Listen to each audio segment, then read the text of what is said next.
is Friday night, Hangout, creating our stories, piece by piece.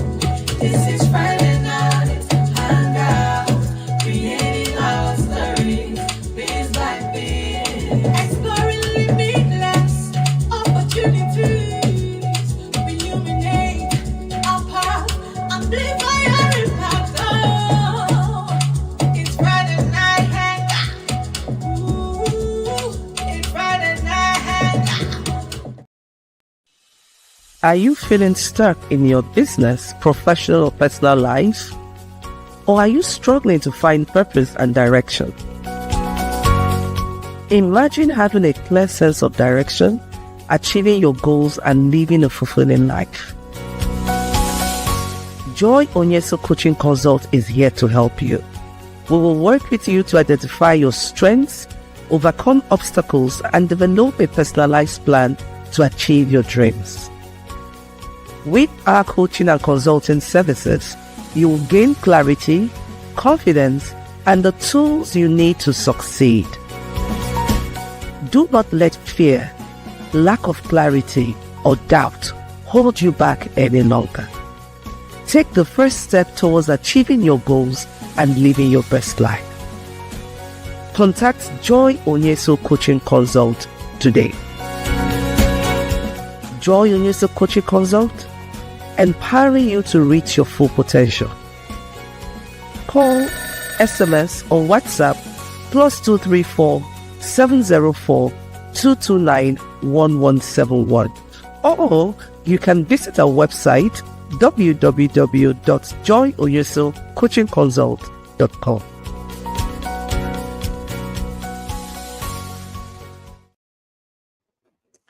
Hello, welcome to another episode of Friday Night Hangout.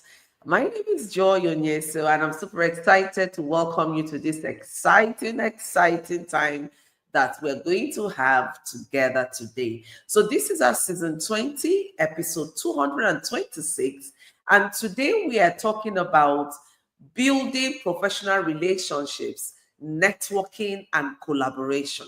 So if you're here and you know you are a professional in any field, then you want to stay in and listen to this. Even if you're not a professional, right? You want to learn the value and impact of networking and collaboration. So this it is for you. Now, you know why I'm happy tonight is we have a very special guest in the house. But just before I bring her in, you know, I always love to know how your week has been. So tell me, use the TGIF, hashtag TGIF in the comment section. Tell me where you're joining in from and let me know how this week has treated you. Friday night is when we hang out. And this is just the beginning of, you know, stepping back, smelling the roses, and just getting to do you. So please join me in welcoming my amazing sister, a beautiful, wonderful personality. Her candor is really so enchanting. Barrister Doris Okoro. Welcome, my dear sister. Wow. I'm so excited to be here. I'm so excited. I remember the first time I was a guest in Friday Hangout so many years back. And today, just looking at it, I'm looking at 220 something episodes. Wow. This is what consistency is all about. Thank you so much, Professor Joy. Thank you for having me in this amazing program today. I'm super excited to host you. I know how difficult it has been getting a hold of you and bring you on this show today. And for those of you who do not know her, I will give her time to explain herself and then she will delve into the conversation. But you know, before she goes into explaining herself and then responding to the first question, I want to tell you why I brought her in today. And when the conversation is going on, you will understand the value she brings to the table. Very recently, her school, Evergreen School, had I think I'll call it a graduation ceremony, yeah? And I was invited. I was really excited. I was impressed. I'm not going to spill all the beans now. We're going to get to that question and you would understand why you need to listen to her. So if you need to get anything done, please get it done quickly. Get out your note-taking material, your notes, because nugget you're going to be leaving this room with tonight. So please, Barrister Doris Okoro, can we get to meet you? Okay, thank you so much, my dearest sister. Like you've already said, my name is Barrister Doris Chinedokoro, and I'm a teacher. I love to say that again and again and again, that I am a teacher. Yes, I was trained, or I am trained to be a lawyer, but I think I've been called to teach. You know, I've been trained to be a lawyer, but I've been called to teach. So I teach, and it's been such fulfilling journey teaching. So I am the CEO Evergreen Group of School, and I'm the convener Southeast Educators Conference. And of course, in a nutshell, Evergreen School is a school in Enugu. And in the group, we have other schools. Their names are not Evergreen, but they are all part of the group. And Southeast Educators Conference is a conference we do yearly to bring together educators in the Southeast. And these days it's beyond the Southeast. So just say it's a conference for educators all around the world. You know, I think that's just about it. But please, in the whole introduction, do not miss out that I am a teacher. You know, and I get this name that I love and I always like to share people to know. I'm the teacher's teacher. I love to teach teachers, you know, so I get that name, I guess, from people, but I'm loving it so much. So I probably tell people, I am the teacher's teacher. Thank you so Teacher's much. teacher. I Yes. love that. So when anywhere you see her, just call her. You don't even, if you forget her name, just say teacher's teacher. And say who Teacher's teacher. me. She would know that you do know her. So thank you once Yes. more. We're going to have a conversation in two segments. The first segment, we're Okay. going to be looking at building and maintaining professional relationships. And then the second segment, we're going to be looking at effective networking and collaboration, because these are very two key aspects of the conversation tonight. I know we never have enough time to do justice to the conversations, but we'll try and get it done. So the first one is we often talk about professional relationships, right? So what are the key elements of building strong professional relationships from your own experience? You know, thank you so much, Professor George, because he said from your own experience. You know, anything I'm going to be discussing today will be from my experience, from my sector, from my space as an educator. So in this space, to build professional relationship, honestly, I think what we need is all relationship you're building, especially professional relationship, lies on respect, relies on consistency. You know, let me just take the stakeholders that I interact with daily. Your parents need to be respected. They need to feel that they are respected and they're heard. And whatever you're offering your stakeholders, be it parents, be it staff, be it the children, it should be consistent. You should consistently offer quality. We offer education as services. We should also consistently offer quality education. You know, of course, if you want to have strong professional relationship.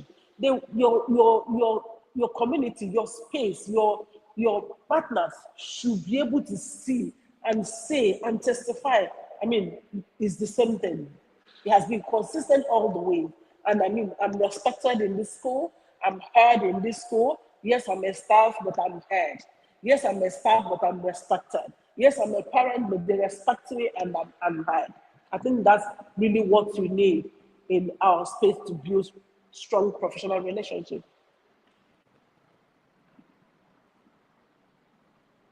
Yes, whatever stakeholder you are, being respected, being heard and valued. But over Yeah. time, how can we build that trust and credibility? You know, it still boils down to what you offer. You know, it still boils down to what you offer. It still boils down to, you know, um, when you offer quality, for example, I still have to take example from my space. When parents bring their children to your school and they consistently see, oh, when I bring my child, I see my child come home with value. When I mean value, value is relative, to be honest. I'm not talking about the value we always think about, but value parents think they need from school is relative. A parent's measure of value from school might be academic excellence. Another parent's value from school might be, morals. But whatever the value, whatever the parent consider as value, and the parent consistently see, my child comes home with that, this is what my child is getting from this school. I see the transformation. I can trust this school. I can trust this partner. Because in that space, you are partnering with parents, you are partnering with teachers, all of us are partners in the same goal. What's the goal? The learner, the children, to give them the best. So everybody's bringing something on the table for us to get the best. So even in that relationship, the only trust is that, this is what I'm doing. And I can see, other partners can see that you are delivering on promise. I love this. There are two key words you've used this evening that resonates very deeply with me. The first one is consistency. Now, and I'm speaking to you, the audience watching us, right? When we speak about consistency, we're talking about you showing up no matter what, you engaging in what you believe in no matter what. You don't have any excuse to deviate. So if you have given a commitment that you're going, for instance, in her sector, the educational sector, if she has given a commitment to parents that, if your children come to the school, no matter the time of the day, meaning that no matter the season, no matter the hardship, you can trust us that the academic, the quality of the academic they receive here would be consistent. Nothing is going to change. If there's going to be any problem or challenges we have, we will communicate with you. Do not go back on that. Some of us believe that, people will understand, and you then begin to do things that are not, in alignment with what you have promised. Some of us do not have any qualms whatsoever in changing what we say. So are you that kind of person that when you tell someone, I'm going to be there, I'm going to give the person, say, when you leave the person, say this one, just forget it to go and look for solution elsewhere. So you see, it still comes back to that trust, credibility, consistency, honor, respect is a whole lot. So if you're watching us tonight, I want you, because some of the things we do here is we want you to start looking inwards. Change starts from us first before we can replicate it. So from you, how consistent are you? How much do you respect the value you bring on the table and the perspective other people bring on the table as well? So that's very key. Now, before we conclude this first segment and move into the second segment, we've talked about a number of things, but I want to just reflect on strategies for long term. Now, if one is a professional and you're thinking about long-term strategies to keep you relevant in your network, what do you need to be doing? So I'm just starting off and I'm a professional. I want to grow. I want to expand my network. What strategy would you advise that I put in place to enable that I remain relevant within that network? Professor Joy, I honestly, once you throw these questions to me, I start looking for answers around me. I start like every answer I'm giving you is just around me, around my space. So asking this question, okay, what strategy should I use to make sure I keep delivering, to make sure that I keep, I keep my relationship. I just have one word for that: innovation. You might want to ask why, because honestly, in this space, you're doing well. You're a good school. You're consistently delivering on promise. The funny thing is that the only thing that can shake you is how dynamic things are happening every day. What is happening in the sector? Because you actually can be working so hard to remain consistent, working so hard to keep delivering on your promise, but the sector is so dynamic and you're not innovative enough to match what is happening. Just like planting and turning away.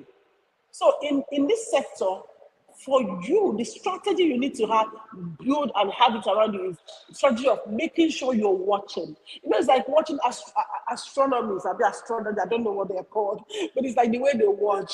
It's just the way they watch the weather, the way they try to tell you, it's gonna rain tomorrow. You in this education space need to watch. You need to know what is the trend, what is happening, what is going to happen next. Just let me give you an example for this question, maybe to help all our audience to understand it. Right now, textbooks have gone off the shelf. Yeah. Like in well-developed societies, you don't see textbooks on the shelf. You go to bookshop, you don't see textbooks. You know why? Every text is now like an app. You buy app and you go to your class, use your smartphone, open the app up, and you're teaching. So what you see now in on shelves, in bookshops, in well-developed world, what you see are practice papers. Practice papers. So it's assumed that you've done the work. You just want to buy practice papers to like keep practicing. Now you have watched it. You see, it's already here, and you're waiting to embrace technology. You're waiting to find what can I do to start running and racing so that I make sure I'm not relegated to the background. So I make sure I still maintain my relationship. So I make sure I still give giving value. So that's why I say you need to be innovative. It's one major strategy for you to maintain this relationship. You need to be innovative. They need your partners need to trust you to, oh, we are right on time. Oh, we are doing the right thing. Your teachers, for example, in our space, your teachers need to know we are open our game. We're getting trained by the day for the latest innovation, the latest technology in learning and teaching. We're getting trained, and parents are seeing that yes, this is the latest. In a global world like the one we now operate in, parents are also aware. They're not Yeah. ignorant of what is happening in the sector. They're also aware. Yeah. So you being very innovative is a show of building that trust with them. You see them trusting. Oh, we know the latest in technology. We know. We're sure this our partner will do it and all that. That's what I think. Thank you so much. Thank you so much. This is so exciting. So if you're an entrepreneur, it's also for you. You can't be running a business and you're just focused internally. You're not lifting up your head to see what is happening around you and your ecosystem. Yeah. Every business is operating within an ecosystem. How well versed are you within that ecosystem you're operating in? Well, in the vocal world, now we've added technology. And technology is changing the way we do business. It's changing the way we engage. It's changing the way we show up. So if you're not leveraging, then you're missing out. And now this is for you as well. So your clients, your stakeholders, they are also watching, like Barrister Doris said, and they are also learning. So you need to up your game. What are you bringing to the table that your clients will feel you have the solution and I can pay you to get that solution, right? Yeah. This is not the time to offer fluffy stuff. Business as usual would not work. That's why you have to be innovative. You now have to be dynamic, right? You have to be steps ahead, so that you're not swept away by by technology. And that brings me to segment 2, where we'll be looking at networking and collaboration. Now, the truth is, you can't do everything yourself. When you were talking much earlier, you were talking about partnerships, right? And I'm interested in that. So, in terms of leveraging networks and the currency of collaboration, how can we do this while also we've talked about technology, while also leveraging technology as well? How can we remain innovative, leveraging on social media platforms and networks and collaborations? How can we do that? Okay, Prof. We've said three things here now. You talked about social media platform, networking, and collaboration. And I just hope I'll be able to meet them together. I'm so interested whenever I hear the word collaboration. I am so interested because I can tell you, I tried it and it works. It works. But let me start with networking and social media. In our space, if you're not networking, you can't survive. If you're not meeting people daily, intentionally, you have to. Because one thing I've realized, if you do not come out, you rot in ignorance, no matter what you think you do, and if you do not come out. And it's so shocking and so surprising that the places you will not expect them are the places that will correct you. The places you might look at this, oh, no, these people, I do better thing that you network and you hear something that you run back home and start correcting yourself. So for us and for me especially, I don't joke with conferences, local conferences, national conferences, international conferences. And I tell you something, it doesn't matter the space you find yourself. Education, oil and gas, any space you find yourself, every conference, every gathering that is, gathering of intelligence and yes, of course, intelligent and well-meaning people who are interested in push themselves forward. As long as you enter there and network with people, you find new ideas, you see new perspectives, you see how you can do things that you ordinarily will not believe you'll find there. So I don't joke with such places anywhere. Sometimes personally, I just surf the net looking for, oh, where's the next conference? I can afford this one. Let me go. I'll meet people. I'll meet people. It's from you, Prof, that I always hear this. That your network is your net worth. I had it so many years back from you, and honestly, then I wasn't living the life. Right now, your network is your net worth. Yes, it doesn't matter the sector. So it's important, whether you're in the education space or any other space you find yourself, expose yourself intentionally to network. And of course, leverage on social media. Talk about what you do. I tell people that social media is the new currency.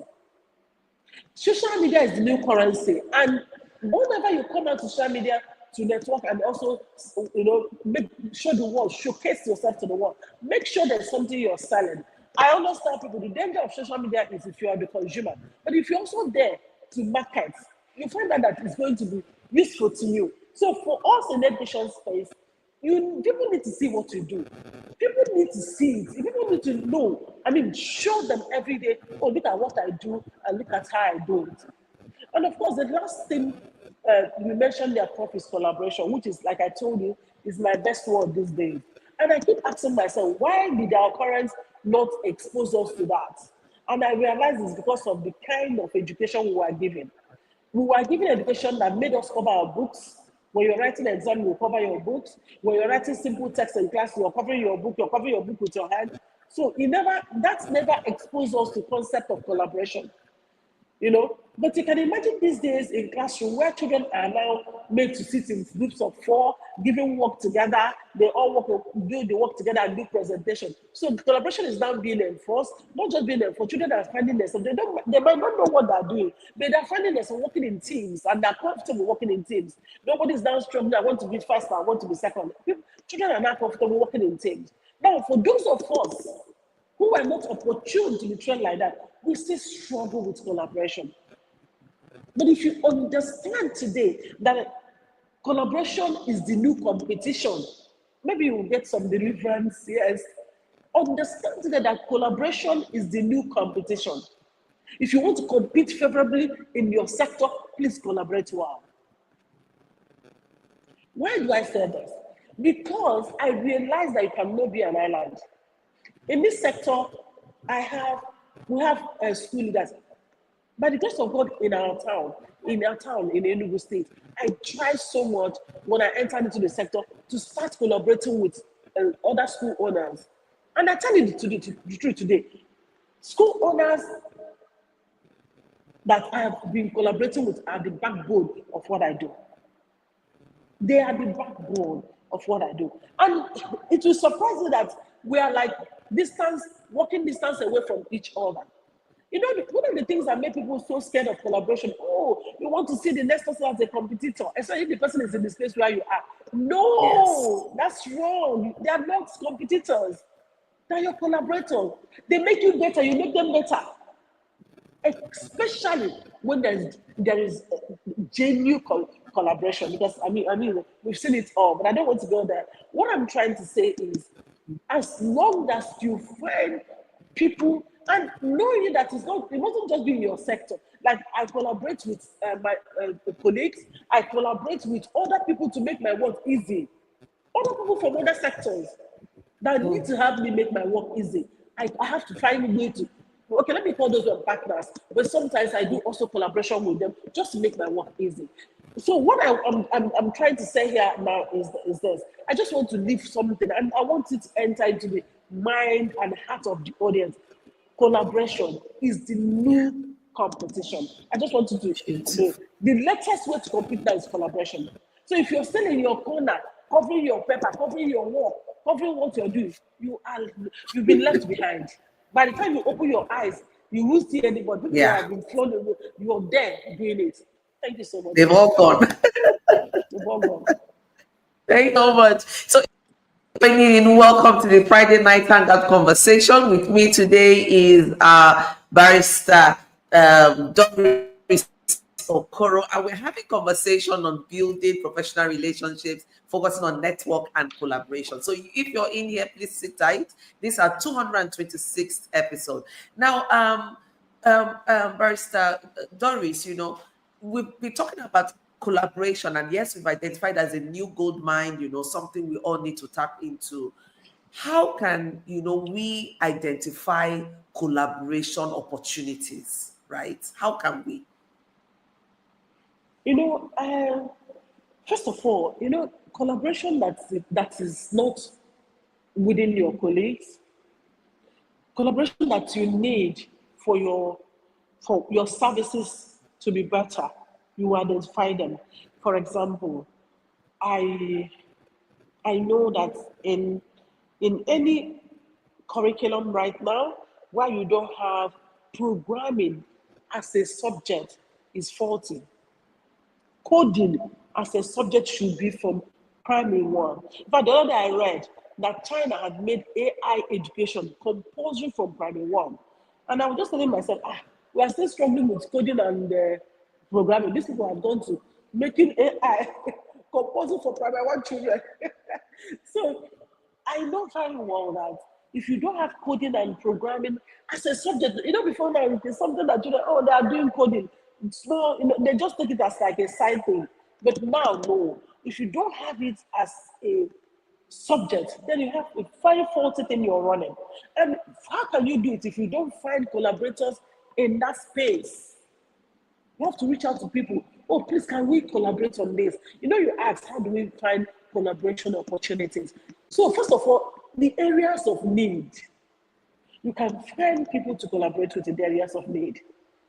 And another way you can also see collaboration opportunity in your own strength. There are things you're powerful with, even in that ecosystem. You know this one, I am powerful. You can bring people in to share that because as you collaborate with them to share that, you're getting strength in your weak areas. So the fastest way I try to identify collaboration opportunity is when I notice whenever I feel in this place, okay, let me just make it simpler for us. I love curriculum design. I love it so much. So in this case, if you ask me what's your strength, I will tell you to design curriculum. So because I love it, once I design something, I see that's very fantastic. This is going to give awesome academic performance. I start calling colleague, come, let me teach you something. I just realized that there's something I'm doing because I know this is my strength. I mean, you can't have it. I don't think we're two in that strength, and that's what I believe. So I'll call. I know this is my opportunity. I will even call those I've not called before. When they see it and I pour it out, they are eager to share theirs. And as they share theirs, I'm strengthened because they might not know that this might be the only thing you have. You have other weak areas. They share theirs. Theirs might be the ones that strengthen you. So for me, how to recognize collaboration opportunity? First of all, things you need to be done in your space and you can't do it. Look around and find people that can help you do it. Then when you have strength in you that you can share, especially that people need this thing you have in you, once you share it, it builds trust. Because somebody listens to you, oh, she's sharing this. It builds trust. Because they don't rally around you. I know when Prof, when you came for graduation, I'm sure you are amazed by the number of school owners seated there. Yes, Just because there have been times I called, come, let me share something I love. And as you share it, they're like, trust in you. Let me tell us something. Once you can share what you know confidently and comfortably, people tend to collaborate with you. that's true. They're ready to also share theirs. That's true. So for me, that is how I recognize this opportunity for me to form collaborative, what do you call it, opportunity. This is just what I need to Opportunities. do. Yes. This is what I do now to make sure that I collaborate with these people and of course deliver excellence in what we do. Beautiful. I love this. Not just collaborate, also being able to deliver excellently in what you do. And that's what we've been saying. You must come with some value to the table. I recently attended an event and I got a question, and the young man was asking me, how would he know when he's ready to collaborate? I said, you must have something of value you're bringing to the table. That's one way of sustaining that relationship. Any relationship that is not mutually beneficial, would not would it will find difficult to sustain it for a long time. Whoever it is that is always bringing out or giving will get tired. But God has Yes. placed something in your hand. There is something of value that you have. Barrister Doris says there must be something you have as a strength. You can collaborate leveraging that. So this for us is just even beyond professional conversation. If you're an entrepreneur, you want to really listen to this again and take one or two nuggets out of this that you can work with. And before I ask Barrister Doris to give us our final word as we wrap up, because we're running short of time, I want to introduce this book to those of you who haven't seen this book. And that is the Power Woman book, right? It talks about Power Woman, principles and strategies for increasing your circle of influence. This is so important. It has 8 chapters, and all of this chapter, in fact, in one of the chapter here, we talked about, that's chapter 4, we talked about Power Woman.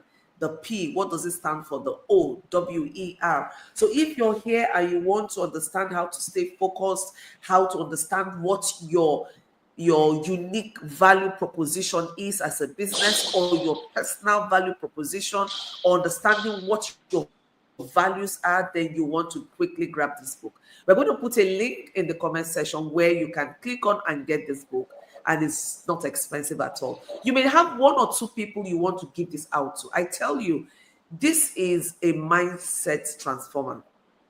You can't read this book and not have a shift. Honestly, if you want to have a shift, you need to grab a copy of this book. This book will definitely create a shift. Even as the author, from time to time, I pick up this book and I read it again. That's the beauty of books, right?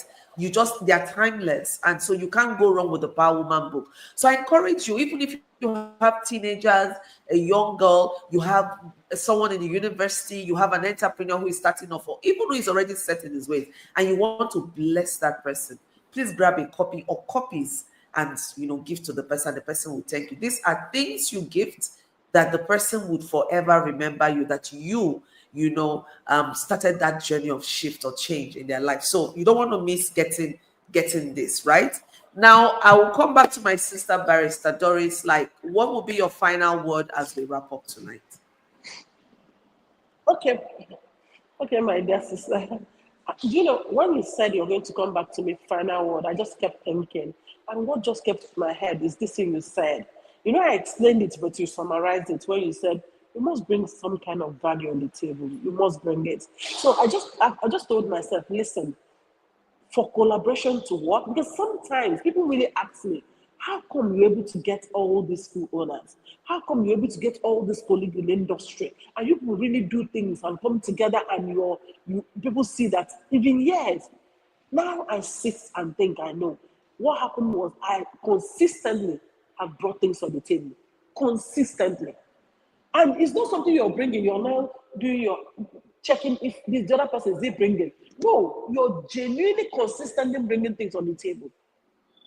And each time I come out to share, I go back enriched. I am telling you the truth. So each time you come out to share that which you think you have, without holding back, without holding it, you live enriched.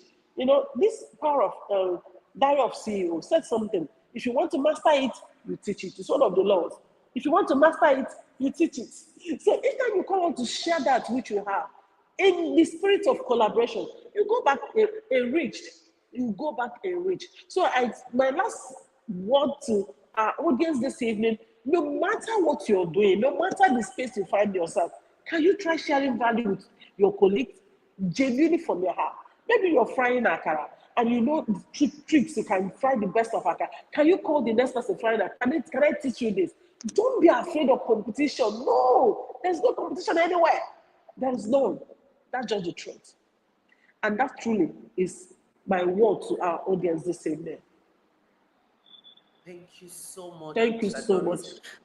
Excited that we had this conversation. I look forward to bringing you back on the Friday night hangout in the near future. And for everyone who stayed with me and with Barrister Doris, thank you for joining us on this edition. I'm so sure that you're blessed and you're going away with nugget or two, because I've also learned a lot, and I've made a mental note of one or two things I'm going to do as a result of this conversation we've had. And that's what it is. When you share, you take in. When you give out, you fill in as well, right? So when you hold on tightly, there's no space. So, but when you give out, you have space to take in as well. So it's mutually beneficial.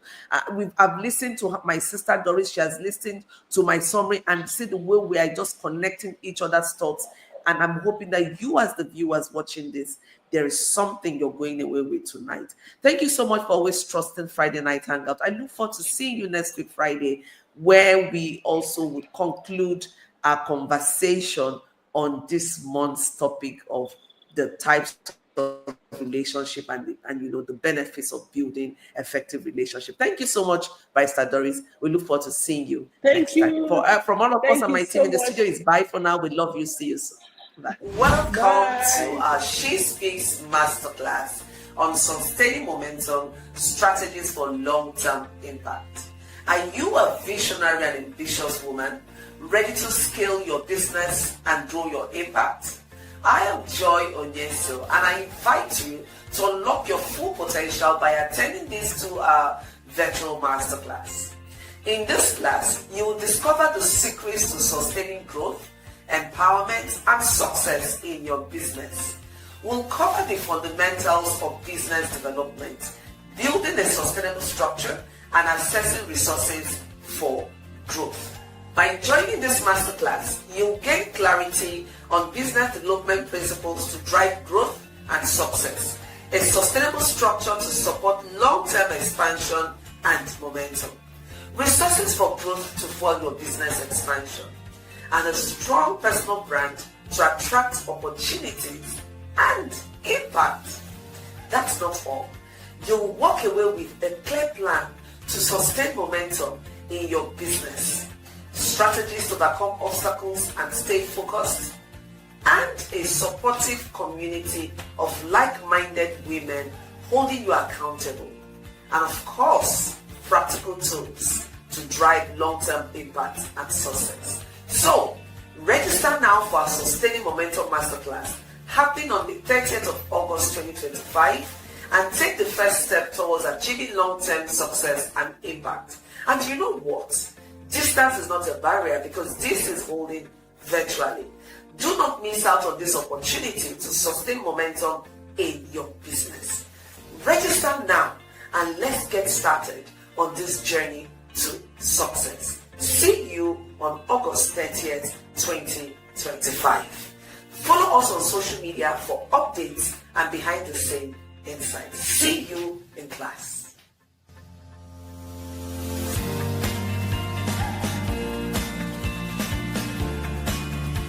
This is